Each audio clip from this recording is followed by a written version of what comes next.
Super star Rajinikanth அவர்கள் ஒரு பேட்டியில் நடிகர் விவேக் கேட்ட கேள்விக்கு பதில் சொன்னது வாழ்க்கையின் யதார்த்தத்தை உணர்த்தியது. கேட்டதெல்லாம் கிடைச்சிட்டா எக்ஸைட்மெண்ட் போயிடும். கிடைக்காத வரைக்கும் ஆர்வம் இருக்கும். கிடைச்சிட்டா கொஞ்ச நாளில் அந்த ஆசை போயிடும். சிலது கிடைக்காமல் இருக்கிற வரைக்கும் நல்லது, சிலது கிடைக்காமல் இருக்கிறதே நல்லது என்று சொல்வார். ஒவ்வொருவருக்கும் வாழ்க்கையில் ஏதாவது ஒரு ஆசை இருக்கும். சைக்கிள் இருந்தால் பைக்கு வாங்க வேண்டும் என்று ஆசைப்படுவோம். பைக் வாங்கியவுடன் கார் வாங்க வேண்டும் என்று நினைப்போம். கார் வாங்கியதும் இதைவிட நல்ல கார் வாங்கலாமே என்று நினைப்போம். அதே மாதிரி ஒரு வீடு இருந்தால் போதும் என்று நினைப்போம். பின்னால் இன்னும் ஒரு வீடு இருந்தால் வாடகை வருமே என்று ஆசைப்படுவோம். ஒரு பொருள் மீது ஆசைப்படுவோம். ஆனால் அந்த பொருள் கிடைத்தவுடன் அதன் மீதுள்ள ஆர்வம் மதிப்பும் குறைந்துவிடும்.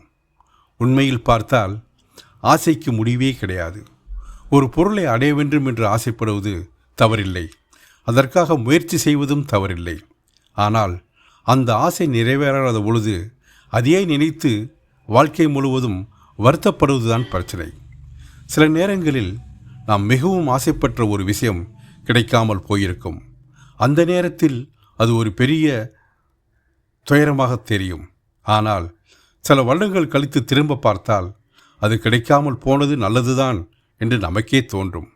ஒருவேளை அது கிடைத்திருந்தால் வேறு ஏதாவது பிரச்சனை வந்திருக்கலாம். நம்முடைய வாழ்க்கையில் வேறு பாதையில் சென்றிருக்கலாம். அதனால் வாழ்க்கையில் ஒரு விஷயம் கிடைக்கவில்லை என்றால் உடனே எனக்கு மட்டும் ஏன் கிடைக்கவில்லை என்று வருத்தப்பட வேண்டியதில்லை. கிடைக்கிற வரை முயற்சி செய்வோம்.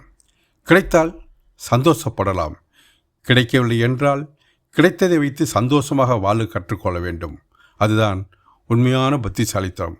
நாம் எவ்வளவு உயரத்துக்கு சென்றாலும், எவ்வளவு பணம் சம்பாதித்தாலும், எவ்வளவு பொருட்களை வாங்கினாலும் கடைசியில் நமக்கு தேவைப்படுவது மனநிறைவு, மன நிம்மதி, அமைதி. இவைதான். வாழ்க்கையில் எல்லாமே கிடைக்க வேண்டும் என்று நினைக்க வேண்டிய அவசியம் இல்லை. சில ஆசைகள் நிறைவேறாமல் இருப்பதும் நல்லது. சில கதவுகள் திறக்காமல் இருப்பதும் நல்லது. சில பாதைகளில் நாம் செல்லாமல் இருப்பதும் நல்லது. அதனால் கிடைத்ததை மதிப்போம். கிடைக்காதை நினைத்து வருத்தப்படாமல் இருப்போம்.